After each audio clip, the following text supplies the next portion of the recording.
rekan-rekan alim ulama, PKM masjid, para asatidz, ustadzah, dan guru-guru kami semuanya, ibu-ibu, para remaja, dan semua yang bergabung pada hari ini yang tidak bisa disebutkan satu persatu. Sehat semuanya?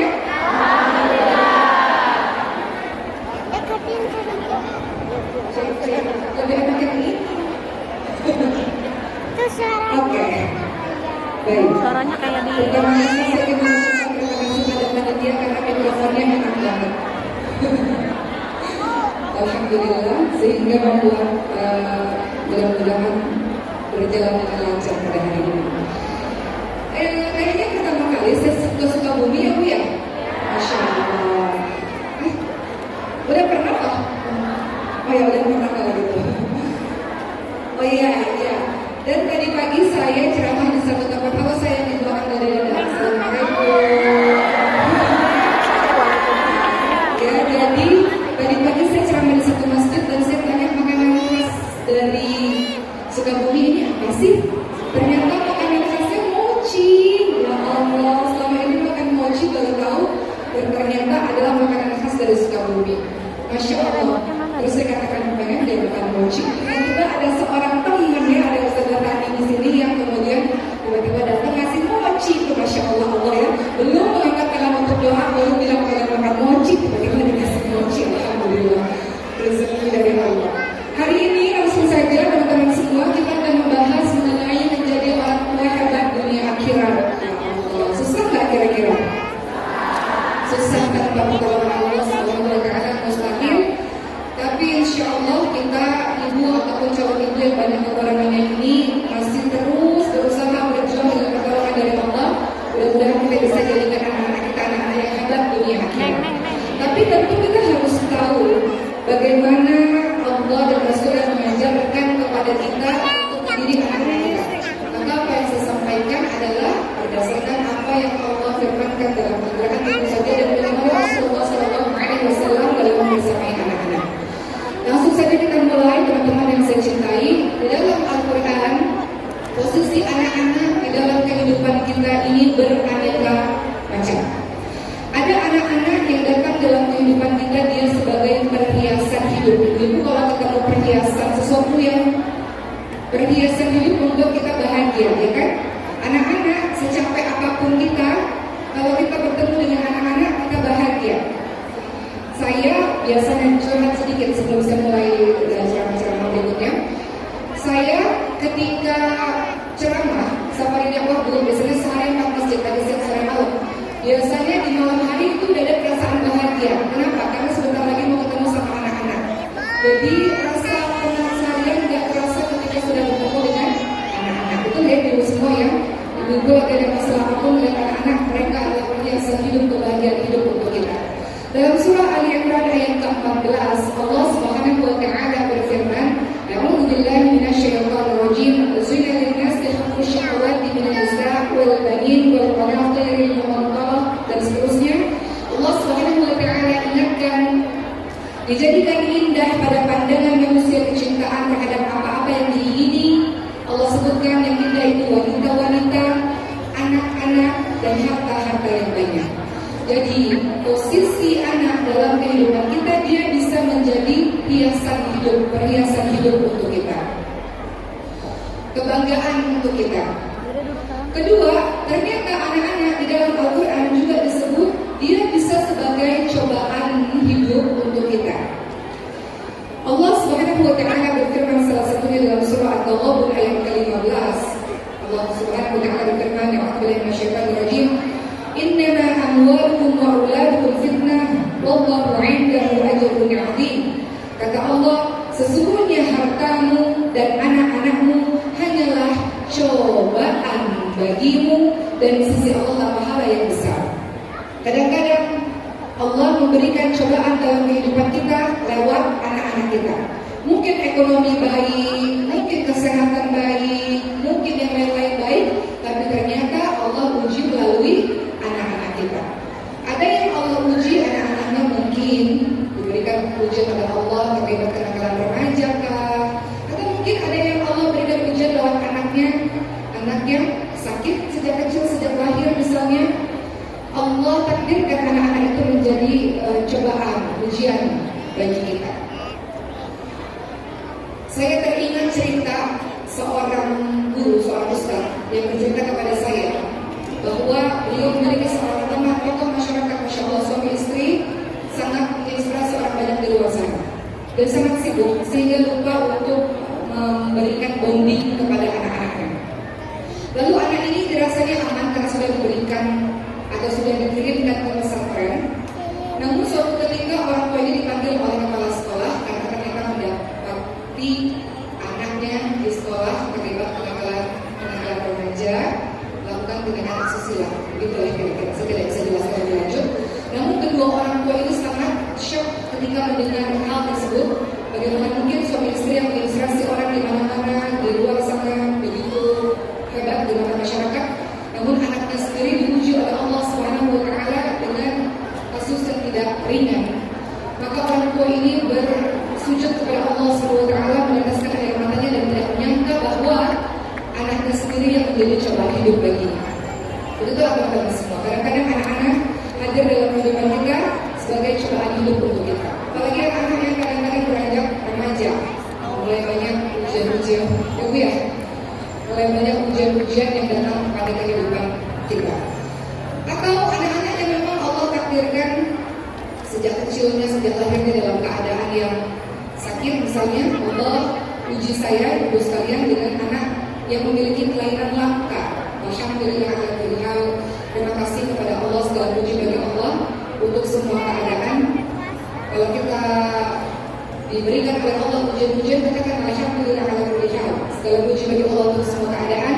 Kita berterima kasih kepada Allah atas semua keadaan.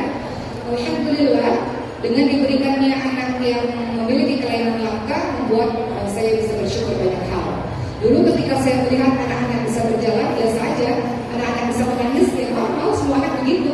Tapi begitu saya tahu anak saya tidak bisa menangis, anak saya kalau berjalan butuh yang namanya terapi ratusan kali untuk bisa sekedar angkat kepala, untuk terapi dengan tetesan air matanya yang begitu, dia belum bisa nangis bu, karena ada kelemahan otot, hipotonia, otot yang lemah.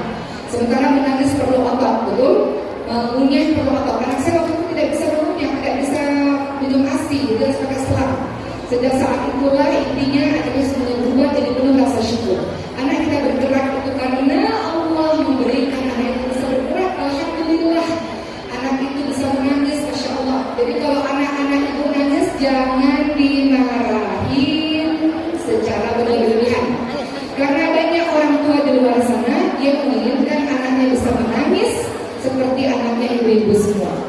Kalau anak-anak aktif bergerak ke sana kemari, jangan dimarahi berlebihan, dikarenakan banyak orang tua di luar sana yang merindukan anaknya bisa bergerak ke sana kemari seperti anaknya ibu-ibu semua. Dan itu saya rasa kadang-kadang saya bisa mengatakan hal ini. Begitu ya Bu. Jadi kita kembali lagi, posisi anak di dalam Al-Quran adalah anak-anak kadang-kadang dia menjadi cobaan hidup bagi kita. Dalilnya dalam surah Al-Ghabun ayat ke-15.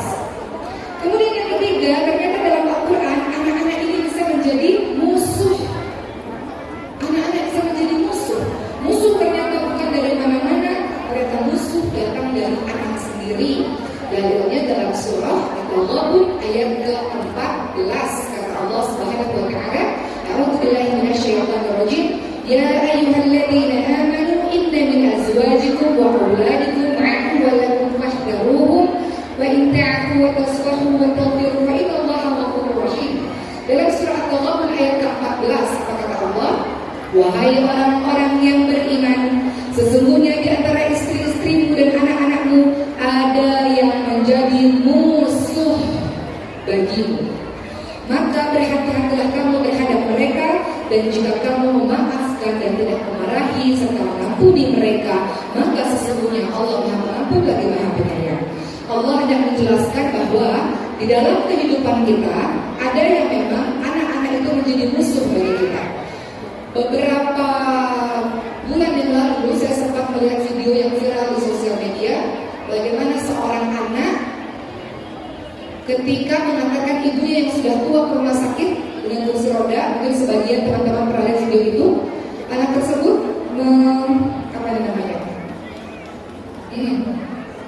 ngeginiin kepala ibunya, gitu ya. Gitu ya. Masih untung dirawat, masih untung dibawa ke rumah sakit, gitu ya. Padahal ibunya sudah tua renta. Dan ini terjadi di masyarakat kita, ibu sekalian. Tidak semua anak sabar dalam menghadapi orang tua yang sudah tua renta, apalagi orang tua yang sakit. Betul kan?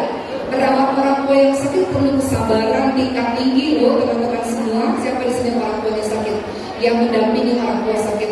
Kadang-kadang orang tua yang sudah semakin tua makin sensitif, dikit-dikit ngambek, dikit-dikit marah, dikit-dikit nangis, dikit-dikit kembali kepada anak-anak kecil sifatnya. Atau kita mengajak orang tua berobat juga memerlukan kesabaran. Gak semua anak sabar dengan ini, sehingga dalam video itu dia melakukan kekerasan kepada ibunya.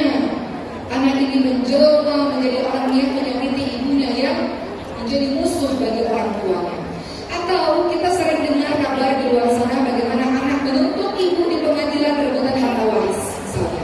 Pernah dengar ibu sekalian? Bagaimana anak ini menyerang ibunya? Banyak kejadian-kejadian seperti itu yang menyakiti hati orang tua, bukan orang lain, melainkan anaknya sendiri. Dan ini sudah dijelaskan oleh Allah Subhanahu wa Ta'ala. Kadang-kadang anak bisa menjadi musuh bagimu. Anaknya Nabi Nuh alaihissalam memiliki seorang ayah Nabi yang saleh luar biasa. Anaknya Nabi Nuh tidak hanya menjadi cobaan bagi Nabi Nuh alaihissalam, tapi menjadi musuh bagi Nuh alaihissalam. Dikarenakan anaknya tidak mau mengikuti perintah ayahnya untuk dekat kepada Allah Subhanahu wa Ta'ala. Yang keempat, kita ingin sekali anak kita menjadi anak seperti ini. Siapa itu? Anak yang baik, yang menyejukkan pandangan mata. Ibu-ibu, kalau punya anak-anak rukun-rukun, bahagia kan melihatnya kan? Anak-anak saling tolong-menolong ketika dia sudah semakin besar, mereka akrab, mereka rukun. Bagaimana kalau sebaliknya? Anak-anak semakin besar bertengkar satu sama lain, saling benci satu sama lain, saling menyakiti satu sama lain. Pasti ibu-ibu yang sudah sepuh-sepuh, yang sudah tua, pasti meneteskan air mata. Apa salahnya ini ya Allah? Kenapa anakku bertengkar satu sama lain ya Allah? Betul nggak ibu sekalian? Maka yang kita inginkan dalam kehidupan kita, kita ingin anak-anak kita menjadi anak-anak yang baik dan menunjukkan pandangan mata. Oleh karena itu, teman-teman sekalian, dalam surah Al-Furqan ayat 74, Allah mengajarkan sebuah doa yang senantiasa diucapkan oleh ibadur rahman, orang-orang yang saleh. Doanya adalah Rabbana hab lana min azwajina wa dhurriyyatina qurrata a'yun waj'alna lil muttaqina imama. Doa yang selalu dan sudah kita hafal, kita minta kepada Allah, ya Allah, anugerahkanlah kepada kami pasangan dan anak-anak kami, keturunan kami menjadi penyejuk atau penyenang hati kami, dan jadikanlah kami imam bagi orang-orang bertakwa. Jadikan kami contoh kebaikan untuk orang-orang bertakwa. Doa ini hendaknya dipanjatkan setiap saat agar pasangan dan anak-anak menjadi qurrata a'yun untuk kita.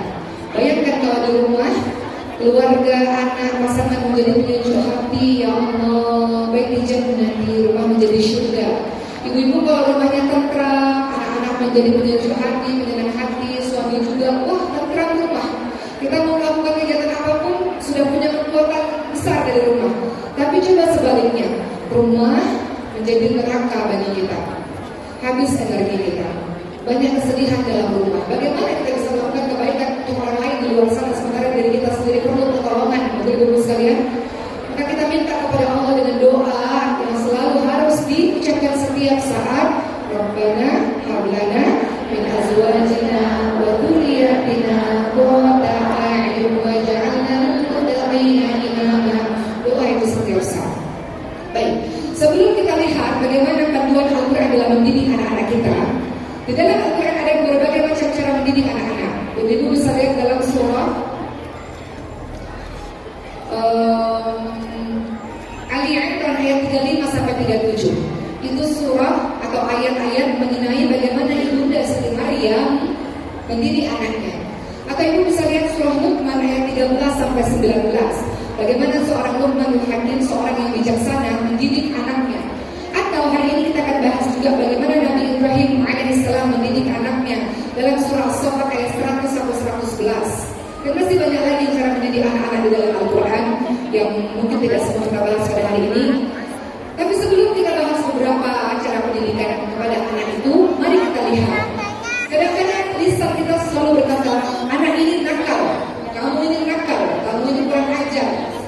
Bagaimana mungkin seorang ibu sanggup mengatakan kalimat-kalimat demikian? Sebetulnya tidak ada anak-anak yang mengenal.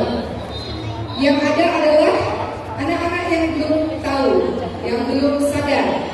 Yang ada adalah ibu atau ayah yang belum maksimal dalam memberitahunya, yang belum betul dalam cara memberitahunya, yang mungkin belum sabar dalam menghadapinya. Tidak ada anak-anak nakal. Jadi tidak boleh tulisan seorang ibu atau ayah mengucapkan anak nakal, karena tulukan doa, semua perkataan menjadi doa. Hati-hati lisan para orang tua, karena setiap dosanya bisa menjadi doa. Tapi saya ingin menyampaikan, ada beberapa anak-anak yang bertindak di luar aturan. Saya agak tidak terlalu suka menyebut anak nakal dulu sekalian ya. Kalau ada anak-anak yang bertindak di luar aturan yang ada, misalnya, apa penyebabnya? Sebelum kita menunjuk kau nakal atau melabeli kalimat seperti itu, mari kita lihat. Tentu saja mungkin ada kesalahan kita yang membuat dia melakukan seperti itu. Betul nggak Bu? Anak-anak di sekolah, misalnya kan banyak guru-guru, wali-wali murid. Anak-anak di sekolah guru-guru DP, coba tanya sama guru-guru DP. Anak-anak itu kenapa mereka memiliki tabiat yang seperti itu di luar aturan? Salah satunya ternyata masalah yang datang dari dalam rumah. Mungkin rumah tidak menjadi tempat yang nyaman untuknya. Mungkin ayah itu selalu bertengkar dengan kata-kata keras, saling mencaci maki. Mungkin ayah yang bertindak kasar dan keras kepadanya dengan pukulan-pukulan, dengan kalimat-kalimat yang buruk, menyebabkan anak itu menjadi anak yang seperti itu. Tidak bisa anak itu tiba-tiba menjadi begitu. Pasti ada penyebabnya. Maka kita harus tahu dulu apa yang menyebabkan anak-anak kita bertindak di luar aturan-aturan yang ada. Pertama, karena orang tuanya sendiri yang jauh daripada agama. Orang tuanya sendiri yang jauh daripada agama. Rasulullah SAW ketika duduk di dalam masjid dan ada orang-orang yang bersama Rasulullah, tiba-tiba ada 3 orang datang, dulu sekalian. 2 orang menghampiri Rasulullah, sedangkan yang satu lagi pergi. Lalu 2 orang itu memilih tempat duduk, yang satu datang lebih awal, duduk paling depan, ya. Kemudian yang satu lagi cari tiang-tiang di belakang, duduk di tiang-tiang biar gak kelihatan, tapi tetap datang. Yang satunya pergi. Maka apa kata Rasulullah SAW? Maukah kalian aku beritahu wahai para sahabat tentang 3 orang ini? Yang pertama, ya, orang ini datang ke majelis dengan penuh semangat, dia ingin berlindung kepada Allah Subhanahu wa taala, ingin menuntut ilmu, maka Allah pun melindunginya. Orang kedua, dia malu dalam menuntut ilmu, dia malu sembunyi-sembunyi di belakang, malu. Maka kata Rasulullah, maka Allah pun malu terhadapnya. Sedangkan yang ketiga, dia berpaling, maka Allah pun berpaling darinya. Hadis riwayat Bukhari Muslim. Artinya yang mau berada dalam majelis ilmu, maka dia adalah orang-orang yang akan mendapatkan kebaikan. Orang-orang yang menjauhi majelis ilmu, maka akan jauh daripada kebaikan. Jadi kalau kita mau jadi orang tua yang lebih baik, pastinya terus menambah ilmu kita. Salah satu yang membuat kita tidak benar dalam menjadi anak-anak karena kurangnya ilmu, betul Bu? Waktu itu saya sempat bercanda pada ibu saya, Ibu, kok nggak mendidik Oki menjadi menghafal Quran dari kecil? Dulu kan kita hanya baca Quran ya Bu, kebiasaan kita dulu. Kalau sekarang kan tahfidz, alhamdulillah mulai banyak menghafal. Kalau kebiasaan dulu TPA sore-sore baca aja, baca. Kemudian kata ibu saya, ya kan orang dulu belum banyak pengetahuannya, tidak seperti orang-orang di zaman sekarang, gitu ya. Jadi kadang-kadang kita belum bisa mendidik anak kita dengan sebaik-baik mungkin karena kurangnya ilmu. Tapi sekarang nggak ada alasan untuk nggak berilmu, karena ilmu bisa didapat dengan mudah di mana saja. Kajian-kajian Islam dan masjid banyak. Kemudian di sosial media banyak ilmu, bisa mendengarkan berbagai macam ilmu parenting untuk mendidik anak-anak kita. Jadi penyebab anak-anak berlaku yang tidak sesuai harapan kita mungkin karena diri kita sendiri. Orang tua jauh daripada agama. Ibu ingin anak-anaknya jadi orang yang mencintai Quran. Anak-anak mengatakan, gimana saya baca Quran? Mama sendiri kerjanya bukan sinetron. Benar nggak Bu? Gimana saya baca Quran? Nonton sinetron aja, sholatnya nanti tunggu iklan. Pas iklan baru udah sholat. Tapi kalau sinetronnya udah mau mulai, sholatnya dicepetin supaya nggak ketinggalan nonton sinetronnya. Gimana mau ngaji?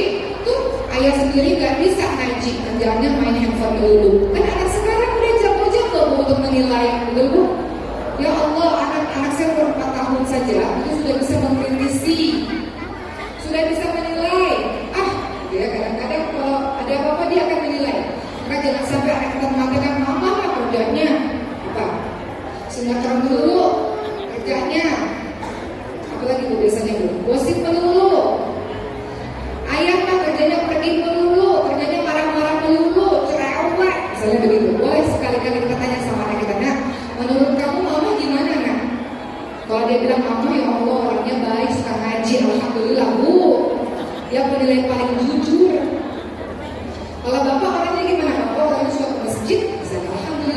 Jangan sampai dia bilang, mama orangnya marah-marah dulu. Mama orangnya apa? Ngomel-ngomel dulu, pusing, ya. Jadi anak-anak menilai terbaik. Jadi kembali lagi, anak-anak bertindak tidak sesuai aturan disebabkan karena orang tuanya jauh daripada agama. Kalau ingin anak-anak mencinta Quran, maka di dalam 5 harus ada waktu khusus bersama Quran yang semua anggota keluarganya memegang Quran pada jam itu. Ibu-ibu yang pilih, bisa ada subuh atau qabla subuh atau ada maghrib atau ada isya, ibu yang pilih. Keluarga kami memilih pada isya sampai jam 9 malam adalah waktu khusus bersama dengan Al-Quran. Semua Quran. Walaupun cara baca Qurannya beda-beda. Anak saya ada yang namanya Khadijah, dia sangat suka bergerak ke sana kemari. Dia menghafalkan Quran di rumah itu sambil main badminton, hafalin Quran, sambil tenang-tenang bola, hafalin Quran. Yang penting dia mulai belajar Quran. Baru itu sudah agak besar dia bisa duduk dengan tenang. Intinya dimulai saja dulu. Jadi kembali lagi yang pertama, anak-anak kita berpindah tidak sesuai aturan dikarenakan orang tuanya sendiri yang jauh daripada agama. Kedua, ya, teman-teman harus ingat, solehnya orang tua akan berdampak kepada solehnya anak. Ada satu ulama mengatakan, wahai anakku, sungguh aku terus menambah sholatku karenamu agar engkau menjadi soleh. Jadi orang tua yang soleh akan berdampak anaknya menjadi soleh. Kedua, kenapa ada anak-anak yang bertindak tidak sesuai aturan? Jangan buru-buru menyalahkan orang karena melainkan kau perhatikan dulu wahai para ibu, lingkungan dan teman-temannya. Mungkin lingkungan dan teman-temannya ada teman-teman yang buruk, lingkungan yang buruk. Maka Rasulullah SAW, siapapun yang berteman dengan menjual minyak wangi, kecipratan wanginya. Siapapun yang berteman dengan mata besi, kecipratan api dan baunya. Rasul ingatkan seseorang sesuai dengan agama temannya. Jadi kalau kita ingin tahu siapa dia sesungguhnya, lihat saja siapa 5 dan 7 orang terdekatnya. Kira-kira begitu karakternya. Jadi hati-hati dengan urusan pertemanan ini, ibu sekalian. Oleh karena itu, salah satu yang paling penting adalah di sekolah yang kira-kira pergaulannya, pertemanannya, circle-nya adalah orang yang sesuai visi misi, ibu sekalian. Ya. Kemudian yang ketiga, kenapa ada anak-anak yang bertindak macam-macam? Ketiga, mungkin karena perlakuan buruk orang tuanya kepada dirinya. Dalam surah Al-Baqarah ayat 83 Allah Subhanahu wa taala berfirman, "A'udzubillahi minasyaitonir rajim, wa qulu lin-nasi husna." Ucapkanlah kata-kata yang baik kepada manusia. Kepada manusia, apalagi kepada anak sendiri. Ada jenis orang tua yang kata-katanya tidak baik kepada sang anak. Yang mengucapkan ketika marah kalimat sumpah serapah. Yang mengucapkan kata-kata yang membanding-bandingkan antara anak. Dia mengucapkan kata-kata yang membuat anaknya merasa kamu bodoh banget sih nak. Akhirnya dia terserap di kepalanya dia bodoh seperti itu. Itu sebetulnya karena kata-katamu sendiri. Apa kata Allah Subhanahu wa taala dalam surah Al-Imran ayat 159? Allah Subhanahu wa taala berfirman, "A'udzubillahi minasyaitonir rajim. Wa bima rahmatin minallahi linta lahum wa la kunta faddan ghalidhal qalbi lam faddu min hawlik." Maka disebutkan rahmat Allah kamu berlaku lemah lembut terhadap mereka. Sekiranya kamu bersikap keras lagi kasar, tentulah mereka akan menjauh daripada sekelilingmu. Wahai para ibu dan para ayah, Rasulullah saja menyuruh kita kalau kita bertemu dengan saudara kita sesama muslim yang mencintai Allah, kita katakan aku mencintaimu karena Allah. Uhibbuka fillah, uhibbuka fillah. Itu sama teman seiman, apalagi sama anak sendiri. Kadang-kadang ada di antara kita yang gak terbiasa dalam keluarga. Nah, mama sayang sama kamu nak. Nah, mama cinta sama kamu nak. Kamu untuk mengatakan hati mama, I love you sayang. Kadang-kadang kebiasaan mengucapkan cinta ini gak ada dalam kebiasaan keluarga kita. Padahal Rasulullah SAW mengajarkan kita kepada sesama saudara sendiri, kita katakan aku mencintai karena Allah, apalagi dengan anak sendiri. Jadi wajar kalau anak-anak kita mengatakan mama gak sayang sama aku, karena dia gak merasakan dan gak ngerti kalau selama ini mamanya gak mengatakan mamanya sayang, karena mamanya gak pernah mengatakan I love you nah, mama sayang kamu nah, dia gak ngerti.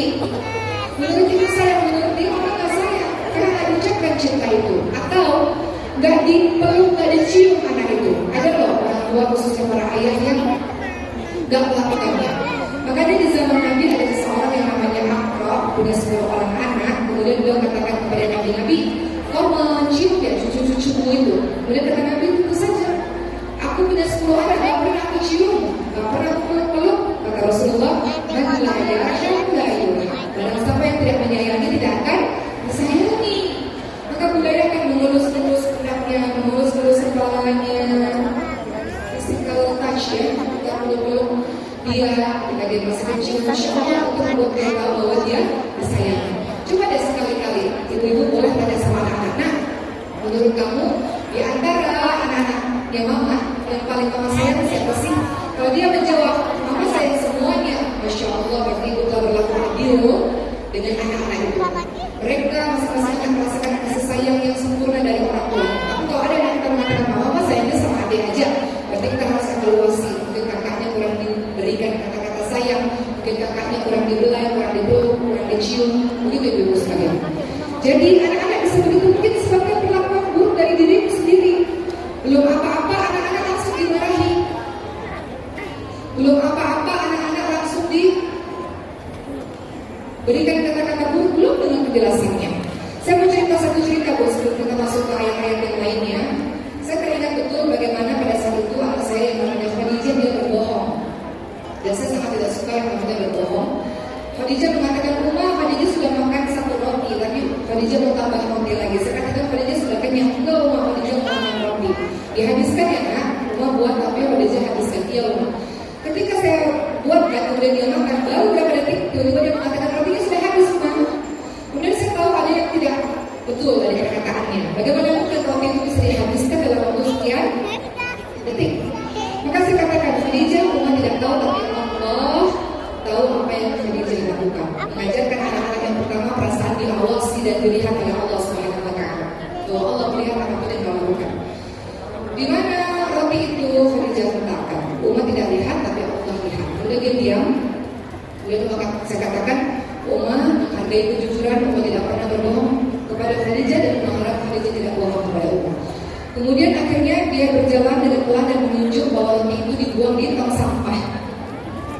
Kemudian saya katakan kepada Khadijah, Umat perlu bicara sama Khadijah, kita bicara di kamar agar tidak terdengar oleh kakak-kakaknya yang lain. Waktu itu umurnya masih 4 tahun. Kemudian kami bicara berdua di kamar, saya katakan kenapa Khadijah. Kemudian Khadijah bilang, Khadijah kenyang Umat. Kemudian saya katakan kenapa Khadijah berbohong? Khadijah takut Umat. Tak pernah marah kan sama Khadijah dan tak pernah bohong sama Khadijah. Umat menghargai kejujuran Khadijah. Saya katakan terima kasih saya sudah jujur. Namun yang kedua, berikutnya adalah Umat sedih. Saya menceritakan perasaan saya sedih. Umat sedih karena Khadijah berbohong kepada Umat. Biar dia mengerti perasaan saya. Dan saya katakan Umat tak pernah berbohong kepada Khadijah. Kemudian dia terdiam, air matanya sudah menggenang. Kemudian setelah itu saya katakan jangan diulangi lagi. Khadijah tahu yang Khadijah lakukan adalah perkara berbohong, tapi Khadijah sudah jujur dan menghargai kejujuran itu. Kemudian diberitakan orang tua membawa makanan. Khadijah tahu bahwa banyak orang-orang di luar sana yang tidak bisa makan saya. Maka saya tunjukkan satu video kepada Khadijah anak di Afrika sana yang makannya di tangan-tangan. Saya katakan lihat Khadijah ini orang-orang pada kesusahan makanan. Bagaimana mungkin Khadijah bisa membawa makanan seperti itu. Kemudian akhirnya menetes air matanya dan saya katakan mau tidak mau hal ini terulang lagi. Saya peluk dia dan saya katakan Umat sayang Khadijah dan berbagi lagi anak kemudian dan saat itu kemudian 7 tahun dia selalu teringat peristiwa itu ibu sekalian. Bagaimana dia belajar dari kejadian itu. Kadang-kadang kita dalam melaksanakan hal-hal seperti ini, aduh ribet, panjang banget nih menyelesaikan masalah ini. Kadang-kadang bohong kamu ya, buang makanan selesai. Kita anggap selesai, padahal itu bukan menjadi sebuah solusi. Tapi tentu harus minta pertolongan Allah supaya bisa sabar dalam menjalaninya ibu sekalian. Karena butuh waktu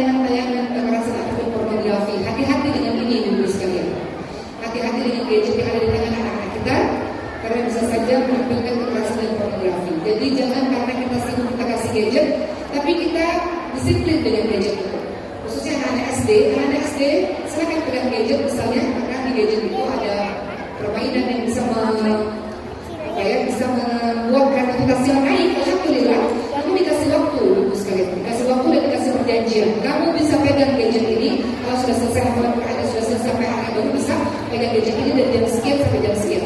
Jadi nggak bisa kita lolos begitu saja. Kelima, kenapa anak-anak tidak sesuai aturan? Karena pertengkaran ayah dan ibu yang dilihatnya dengan mata kepalanya sendiri.